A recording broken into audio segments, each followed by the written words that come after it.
Oh no, Trucy's in trouble. Probably, maybe.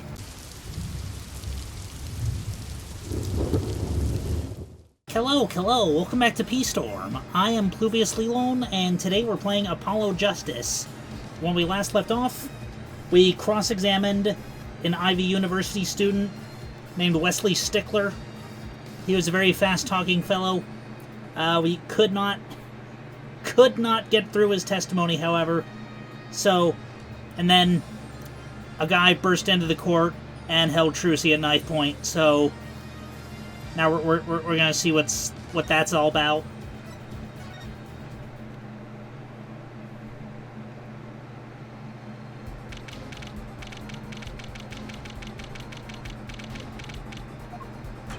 Trucy! You move quick, Apollo. Good show. Trucy, you're okay. I thought... Don't cry, Apollo. Those good-for-nothing gangsters. There are some things you just don't do. I'm pressing charges. Wait, just calm down, Apollo. Or else...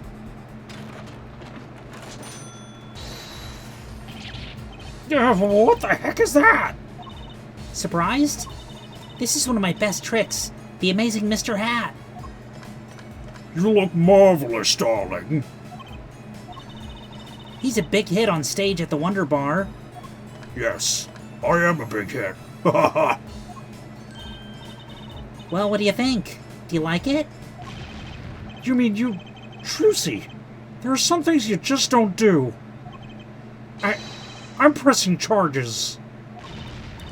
Apollo, now's not the time to be threatening me. It's you who's being threatened here. Huh? Remember what you said to Walkie's father yesterday? You promised you'd save his son. But that testimony was rock solid. What are you suggesting I do? Look, once the judge declares a verdict, it's all over. If I can use my talent to stop that from happening, I will. Trucy, no more staged abductions, please. I'm not talking about magic, Apollo. I know when the witness isn't confident. I can perceive what he's feeling. It might not mean anything, but it's all we've got. You can see what he's feeling? Think back, Apollo. Think back to the times when there was a contradiction in his testimony. All the times. All the times there was a contradiction? I guess I remember.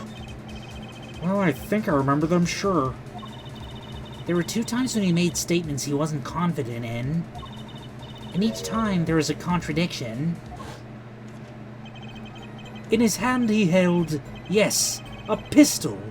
It was pointed at the man pulling the stand. Tossing the pistol aside, he fled from the scene. He said the man tossed aside a pistol, but it turned out he wasn't sure, and sure enough, there was a contradiction. Well, that's true, but how does that help us? Didn't you notice anything? Whenever he made a statement that he wasn't confident in, he displayed a certain habit.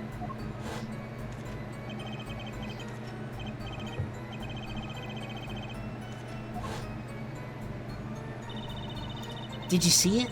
The very moment he said the word pistol, his fingers got all tense and he fiddled with the corner of a page in his book. How am I supposed to see that? Well, I could see it. How else do you think Daddy went 7 years without losing a game of poker? What? I always sat next to Daddy during big matches. I could see what his opponents were feeling.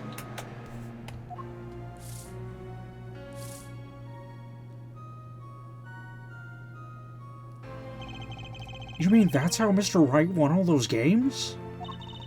It's not cheating officially. I wasn't looking at their hands or anything. And I wasn't there all the time either. Daddy's quite good at poker after all. but not good enough to go undefeated that long. Great, so he cheated, but what does that do for us? I don't believe this. You have to listen to his testimony one more time. No, scratch that.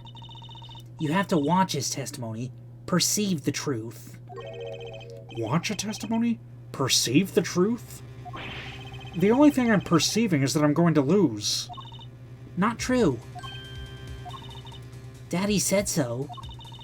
He said you have the power, Apollo. Mr. Wright said that?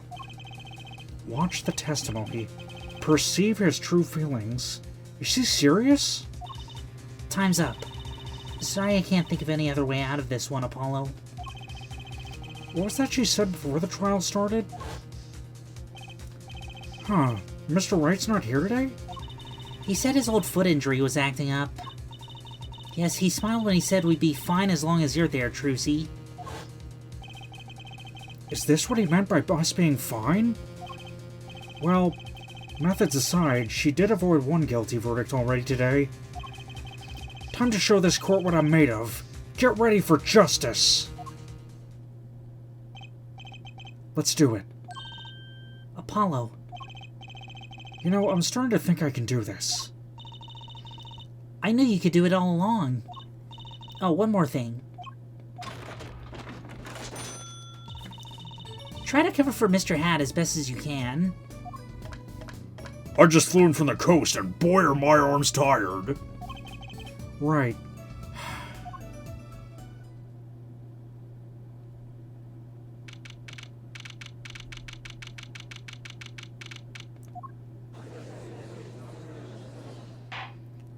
Court is now back in session. Right, we're fine. I'd like to say to the young lady standing next to you, Mr. Justice. Oh, you mean me? Don't you have anything to report? Anything concerning the mysterious phantom in the silk top hat? Right. Him. Don't worry about him. I settled that. You settled that? Yes, it was a out-of-court settlement. Right. Totally didn't shoot him in the face or anything. Perhaps Fraulein would like to have us believe it was nothing more than a passing dream. A fantastic illusion. Now you see it, now you don't, am I right? I think he's on to me. I wish he could stop being so cool. Let us dispense with these niceties and get straight to the matter. What are your plans for our gifted witness? Right. The defense would like to request another cross-examination. Because I forgot to ask something. There was no issue with the witness's previous testimony. I will grant your request, however, but this court will not permit stalling for time. Understood, Your Honor. Don't forget, Apollo. When he isn't sure about something, he has a habit of fiddling with his book.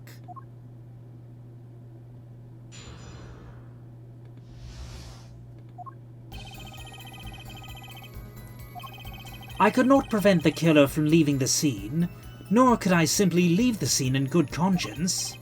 Ergo, I used my cell phone to call the police. Until the police arrived at the scene 10 minutes later, I saw no one else. I'm not sure I'm qualified to watch testimonies after all. Focus, Apollo. Find his weak spot. Focus, eh? Focus. If only it were that easy. My ears hear what he says, my eyes see his expression. Do I have to do something more? What other senses do I have? What's this? My bracelet?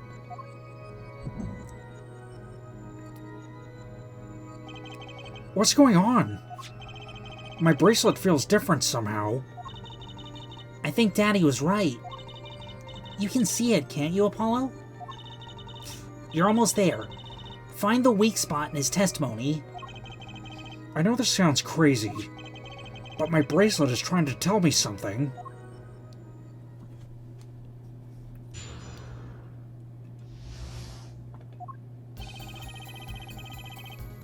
What?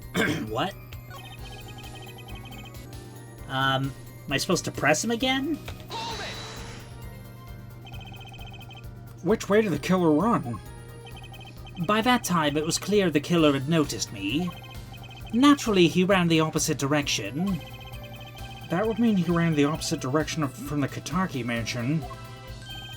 Achtung! Don't even think about pointing out that he was going away from his home. All he had to do was loop back once he was out of sight. How did he know that's where I was going?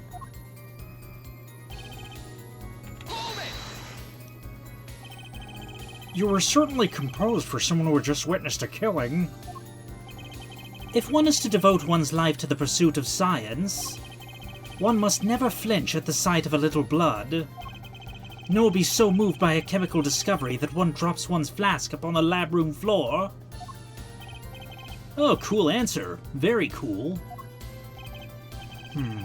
So nothing strange about how he acted.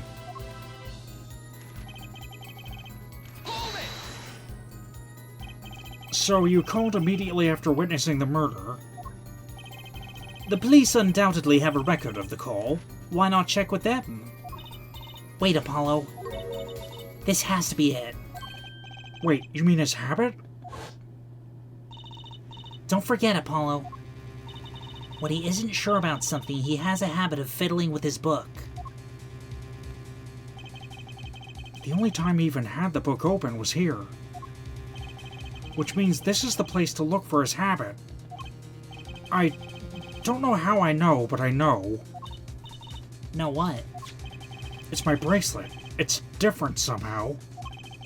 I can feel it reacting to something about the witness. Your bracelet? I'm not sure I get this focus stuff you were talking about, Trucy. But I have a feeling that trusting my bracelet is the way to go. Okay, just need to touch my bracelet with R as it reacts to the testimony.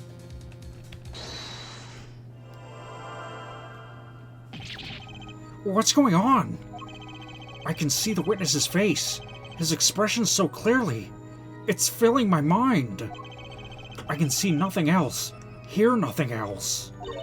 Apollo? Trucy, what's happening to me? This is what I meant by focusing. Focusing? In this state, you can see everything, Apollo. Everything the witness does. That's great, but this is kind of freaking me out. Just look for Mr. Stickler's twitch. His habit. You remember it, right? Sure. When he says something he's not sure of, he fiddles with a page of his book. You got it. Right now you're looking at the witness's face. And your eyes are sort of bugging out.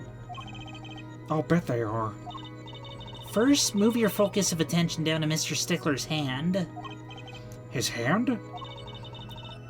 You know what to look for now, but you have to be looking at the right place. She's right. I can only see his face like this. Time to try changing my viewpoint.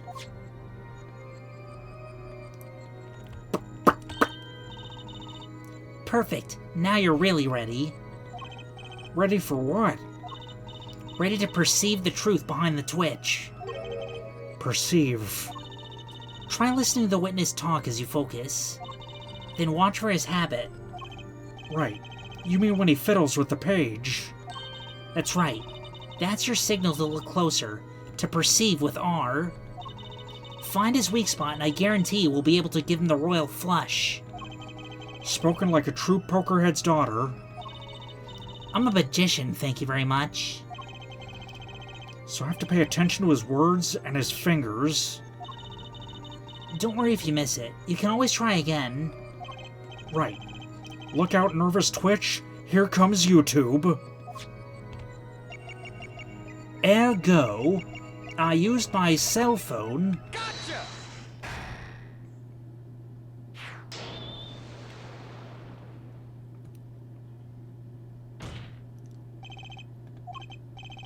I saw it. Just now, I could see it. Mr. Justice, do you have something to say? All this banging of desks. It's quite bad for my circulation, you know. Mr. Stickler, allow me to ask you a simple question. Why did you fiddle with the page of your book just now? The very moment you mentioned your cell phone. What are you talking about? I'm curious now about this cell phone of yours. Mind if I ask a few questions? What to ask? Let's ask to see his phone. Mr. Stickler, please show me your cell phone. Why? Whatever for? Show me and you'll find out. Well, I can't. I don't have it, you see. You don't have it? Mr. Stickler, is this your cell phone? Yow! Where did you get that? That's the phone from yesterday. Look, a cell phone. Someone dropped it beneath his tire. If the car moved, it would be crushed for sure. I wonder if it belongs to the doctor here. How strange, Mr. Stickler. Can you explain why your cell phone is sitting here in my hand at this very moment? Wait a minute. What is the meaning of this? This cell phone was found yesterday in the Maractus Clinic garage. The Maractus?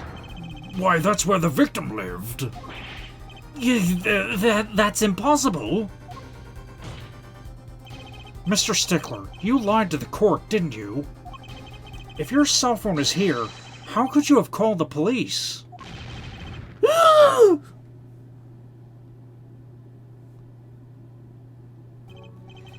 It's true. I didn't have my cell phone that night. That is why it can be said I called the police from a public payphone. A payphone? So you didn't call on your cell phone after all? Just where was this payphone located, Mr. Stickler? Well, to indicate it with a startlingly high degree of accuracy, it was right around here. That's quite a ways from the park. But why did you lie? There can only be one reason. He didn't want the court to know he had lost his cell phone.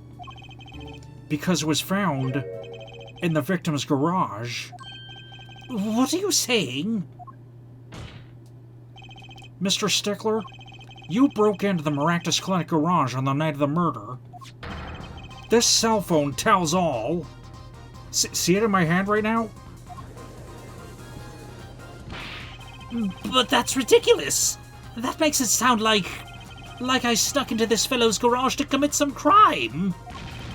As though I were trying to kill him. Well, Dr. Maractus was killed that night. Well, yes, but no. This line of reasoning has to be against the rules. Yes, it's true. I lost my cell phone. But you can't prove that I lost it that night. Well, Mr. Justice, if that cell phone was dropped the night of the murder, it does raise considerable suspicions as to a connection with the crime. Now's your chance, Apollo. Connect Mr. Stickler to the crime. Oh, he's already connected enough. I just have to prove it. Well, do I have a piece of evidence that can do the job? Can I prove the cell phone was dropped the night of the murder? Sure. Of course I have evidence. Oh, I like your swagger there, Forehead. Hit it. The court will see this evidence. Mr. Justice, hit it, as they say.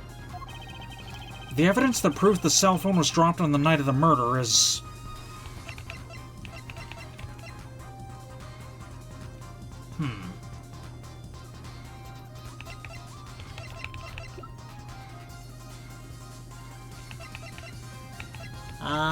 I'm gonna guess it's either the mirror or the panties.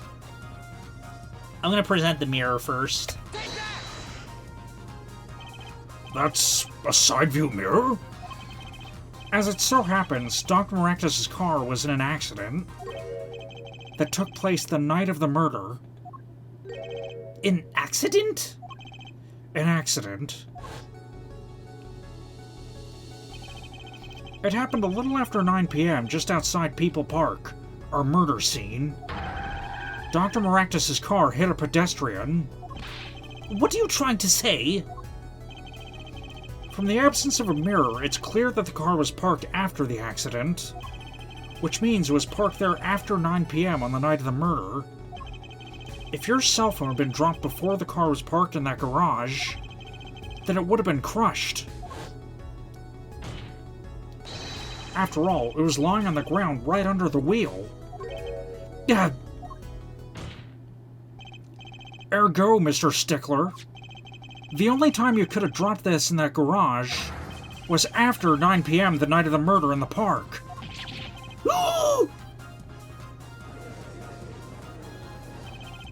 Mr. Stickler, you know what this means? You did break into the victim's garage that night. This is most unexpected, Mr. Justice. Are you naming the witness as a suspect in the murder of Pal Maractus? No, stop! This is too much! This can't be happening! Prosecutor, say something! I suppose it is worth saying this. No connection has been found between Wesley Stickler and Pal Maractus. That is, other than this. I believe our next testimony will be most revelatory. Is the witness prepared? Yes, Your Honor. I know that face. That's the face of guilt.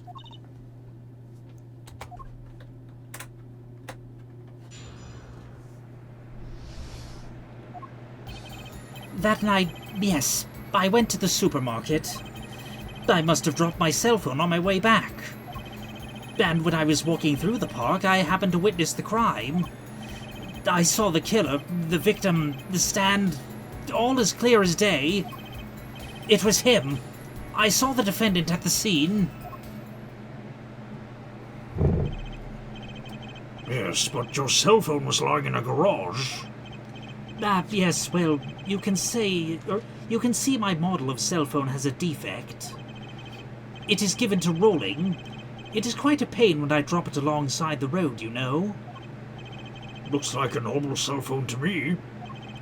In any case, Mr. Justice, the cross-examination, please. That's funny. My bracelet didn't react at all during that testimony. His nervous habit must not be acting up. I didn't sense anything either, actually. Looks like you're on your own this time around. Right. No problem, I hope. Here comes justice.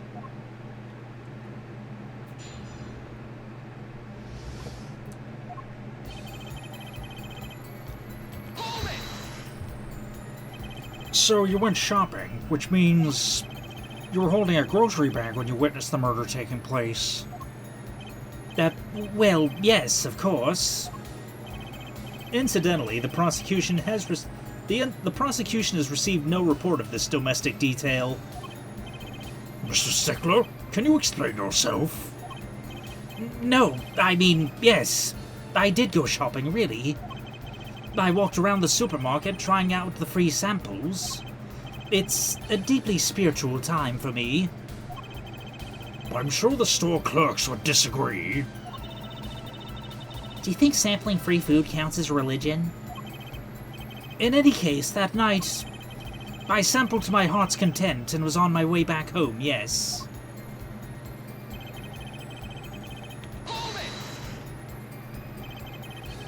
That's when you passed in front of the Maractus clinic.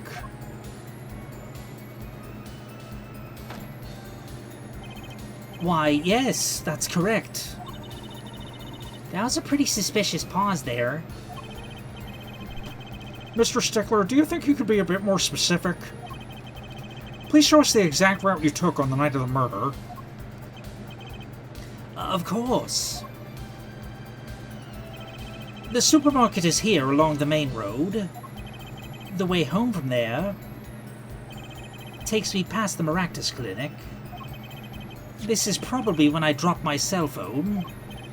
Yet, woe is I walked on, unaware of my loss. And walked right into that fateful park. And when I was walking through the park, yeah, let's press him one more time. Which entrance did you enter the park from? Well, to be exact, one might say that I went in from the entrance closest to the Maractus Clinic. The same entrance our victim used. Did you notice anything when you entered? Wheel marks from a noodle stand, for instance? I have no recollection of such a thing, no. Yet, though I might not have missed the tracks, I could not miss what happened next. I am a keen observer, of the obvious, you might say.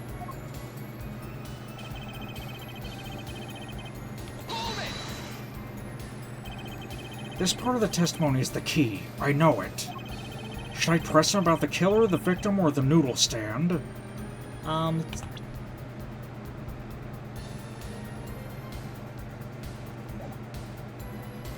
Let's ask about the stand first. Do you happen to remember the noodle stand?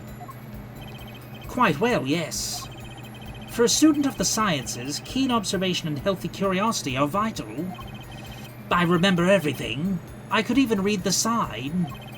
I believe it said, noodle. Yes, that was it. For remembering something quite well, it sure took you a while to tell us. And thank you for telling us that a noodle stand sells noodles. Very enlightening. Well, Mr. Justice? What about that sign? Could that be important? Sure. So the sign on the noodle stand said noodle. It appears the defense has just obtained a vital piece of testimony. Is the noodle stand's broth really that delicious? I'll have to go sample the wares one of these days. I think that's worth adding to the testimony as well. Whatever sort of noodles that stand sells, it can't match up to IVU's cafeteria. Some apply to the school merely for a taste of our smart noodles. I wouldn't mind a taste of that myself. Why, I even remember the sign on the stand the victim was pulling. It said noodle. Do.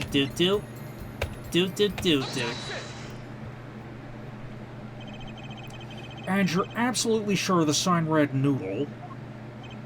Why, just last week my professor offered me this praise. At least you have good eyesight, Stickler. I'll give you that. It read, without a doubt, noodle. I see. What? Why are you looking at me like that? Is that pity I see in your eye? Let's take a look at our map, shall we? So you're claiming that when you saw the sign, you were standing here, was it? Although it would have been a bit hard to read the sign from this spot. You think so? Mr. Stickler, I'd like you to please take another look at the stand, and to carefully read what the sign says. See? The sign actually states the name of the stand's owner. Eldunes. Inconceivable? I'm certain it was definitely noodle for sure. Positive. I'm afraid your professor was wrong about that eyesight. I wouldn't be so quick to jump to that conclusion. The sign he saw changes everything. The witness says the sign said noodle. Yeah, he saw it right. What would you say if I told you that there is one spot from which the sign would be read the way Mr. Stickler claims? What? Mr. Justice, show us this spot. The witness actually viewed the stand from this location.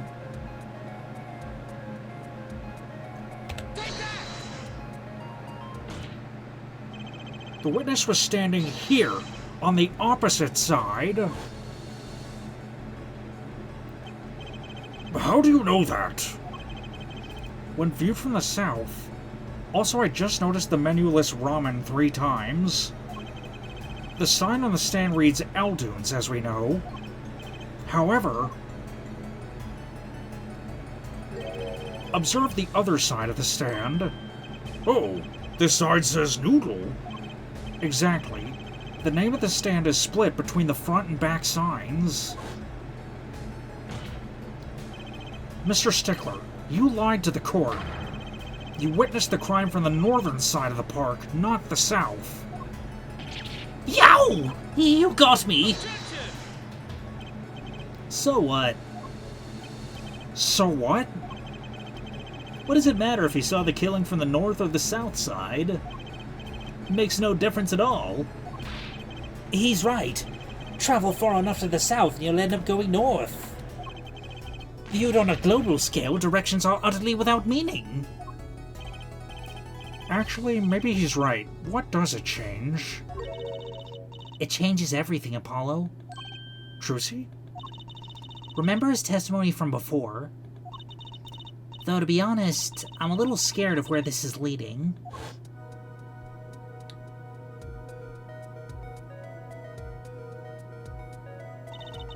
The killer and the victim are facing each other here. Then, at the moment the killer raises his weapon, Mr. Stickler shouts. At which point, the victim turns his head to look, and the killer fires his pistol.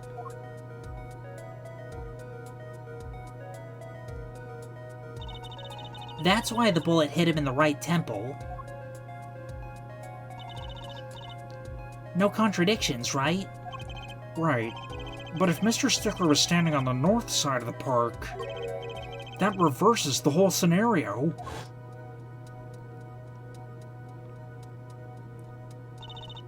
Completely. If Mr. Stickler shouts from where he is now, then the victim looks in his direction.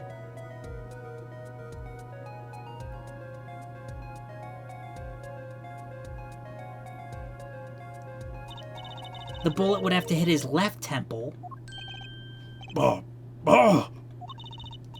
In other words, someone was standing at point K, or someone standing at point K couldn't shoot the victim in his right temple.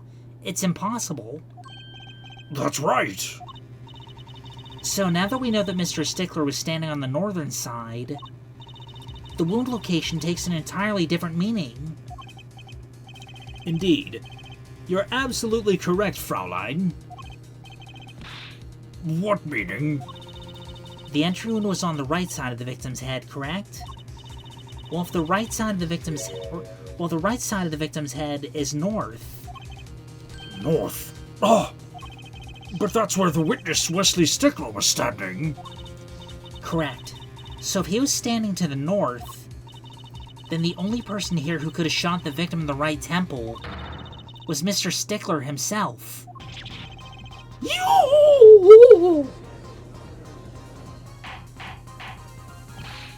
Order! Order! Order! Wow, the apple didn't fall far from the tree. She's flipped this whole case on its head while I was still figuring it out. Clarify one point for me if you would, Herr Forehead. What now? Are you truly accusing this college student of murder? Well, I can't say he exactly looks innocent, but something still doesn't feel right. I just can't picture him as the real killer. No, please, looks aside, I'm really a nice guy. All my friends say so. Let's hear what the defense has to say.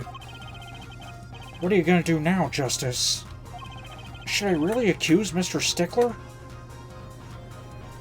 Yeah, accuse him of another crime.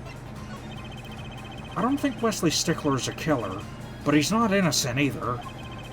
His unusual silence tells me that much. Mr. Stickler, you seem unusually quiet. Tell us why, now. The word confession isn't in my dictionary. Tisk, Herr Forehead. I'm afraid it falls to you to elucidate Herr Stickler's silence. Mr. Justice, you did say you were accusing the witness just now. For a crime other than murder. Your reason? The court's all ears. I know he's guilty of something, but what crime other than murder is there? Do I have evidence that shows his involvement in some other crime? Your evidence? The court's all eyes, Mr. Justice. Show us evidence that points to the witness's involvement in a crime. Okay, it's either Trucy's panties or Plum's panties. It's one of the two.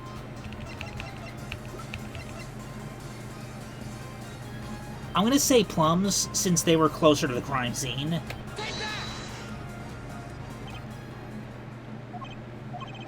Something tells me this isn't one of those good silences. Something else to say, Mr. Justice? One more chance, please? By all means. But your effort wasn't wasted. Look, a brand new penalty. Now, please reveal your thoughts to the court. Okay, it's got to be Trucy's panties then. The evidence is this. See, I'm holding them in my hand. What is that? Women's underwear? Hey, those are mine.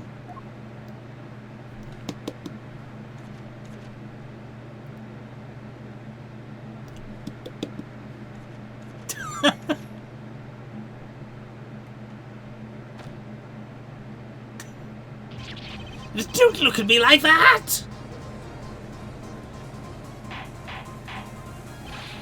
Order! Order!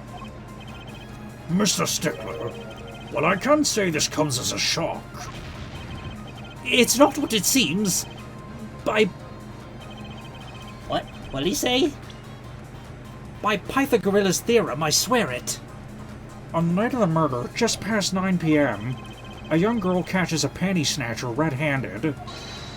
Bravely, she gives chase, but the snatcher flees and hides himself in no other place than the Maractus Clinic garage. Aha! Incidentally, these panties were found in the exhaust pipe of the car there. Presumably, he was trying to hide the evidence of his crime. Ergo, while you may not be a murderer, you are guilty of panty snatching in the first degree. Please, hear me out. It's not what it looks like. Order! Order! Mr. Stickler, you should be ashamed. It's not what it seems.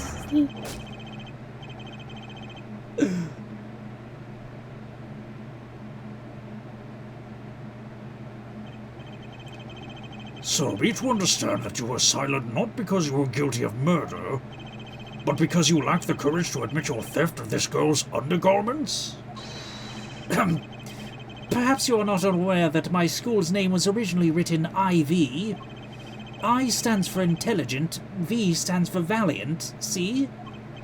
Your point? I'm not done. Now, I'm a major in the science department. And what does science teach if not curiosity? Yes, we of the IVU science department are valiantly curious. No challenge is too daunting, and what greater challenge to science than mystery? Come on, you're talking about a girl's panties here. No, you do not understand. The mystery is the unknown, and the unknown is unacceptable.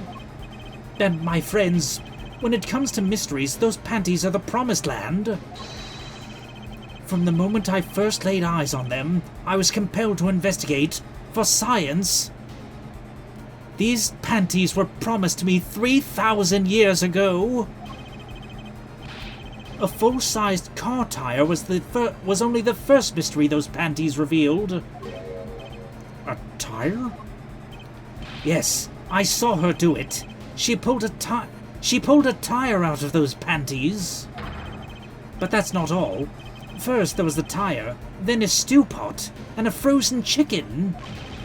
One mystery after another. It was magic. Oh, I remember now. He's one of the regulars in the audience of the Wonder Bar. Huh? He's talking about my magic panties trick. I just don't understand. A broom from a pair of panties? It mocks the very laws of physics. A broom and a frozen chicken, Trucy? Whatever happened to doves and bunny rabbits? Mr. Stickler, you stole this girl's panties to understand a magic trick? You say panties, but they are so much more than that. For me, they are an object for serious study. I wonder. There has been a recent rash of panty snatchings in the area. Were they all you? I'm sorry, but I did it for science. Each time I spied a pair of panties flapping in the breeze... Okay. I thought he was done talking fast.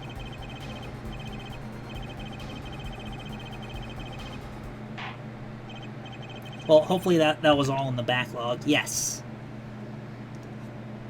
Each time I spied a pair of panties flapping in the breeze, I thought maybe this would be the pair that would elucidate the mystery. Even that night, as she chased me through the streets, I wept tears of joy. Perhaps this is the night that I will seize the truth that lies within those panties. Yet woe was I, for once again the lacy heart-patterned truth slipped through my fingers at... Still, that leaves one thing unexplained. Ah, you remember our witness's other lie, yes? The witness claimed he saw the crime from the south, but was in fact from the north. Indeed. Would anyone care to explain why he lied about that? Be my guest, Air Forehead. Me? Did I not hear you correctly? Did you not say you do not accuse the witness of murder?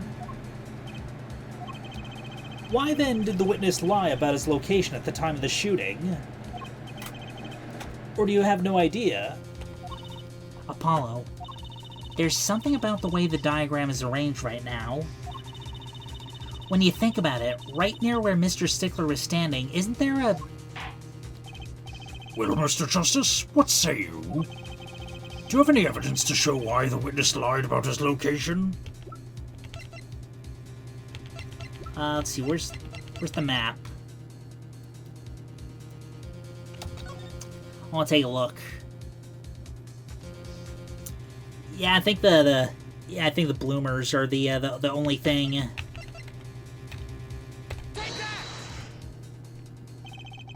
The evidence that shows why he lied is this. What? More panties? How many panties are you carrying in your pocket, Air Forehead? These are the last, honest. These were found in a trash can at the park. Looking at the diagram, we can see that the trash can was right next to where the witness stood. Mr. Stickler, you didn't. Alas, I'm a failure as a scientist. I can't unravel the mysteries of the universe. I can't even unravel a pair of panties. So these panties are your handiwork as well? That night, I had been chased, hounded into the Maractus Clinic garage. Weeping in frustration, I was forced to abandon my prize. Don't you see how I felt?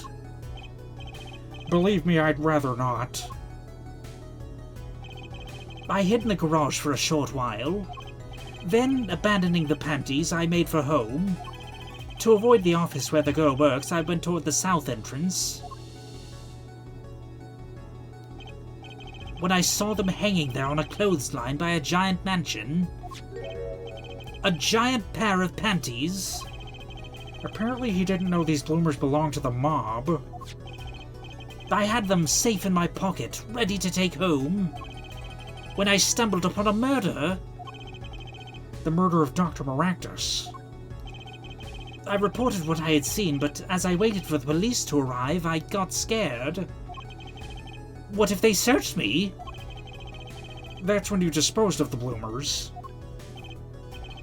Yes, it was a severe blow to the progress of science, but one that had to be borne. A fascinating, if disturbing, tale.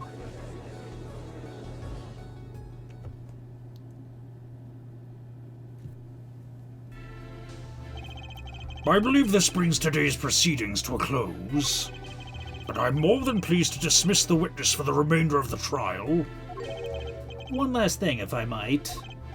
Yes, Prosecutor Gavin? Regardless of where we ended today, some vital points were made. Namely that the defendant, Waki Kataki, was at the scene of the crime, and he was pointing a weapon at the victim. One more thing. Waki Kataki has a clear motive. Indeed. The defendant Waki Kataki is still the prime suspect in this case. The only suspect, in fact. Assuming there was no one else at the scene of the crime. Yet a mystery remains. The location of the wound at the victim's right temple is yet to be explained. The court requests further investigation from both the defense and prosecution. Yeah, baby. No problem. Very well. This brings the trial for the day to a close. Court is adjourned. To be continued. Alright, let's save. And that is it for today. But if you enjoyed this video, then no further actions required on your part. And we'll see you at the next investigation.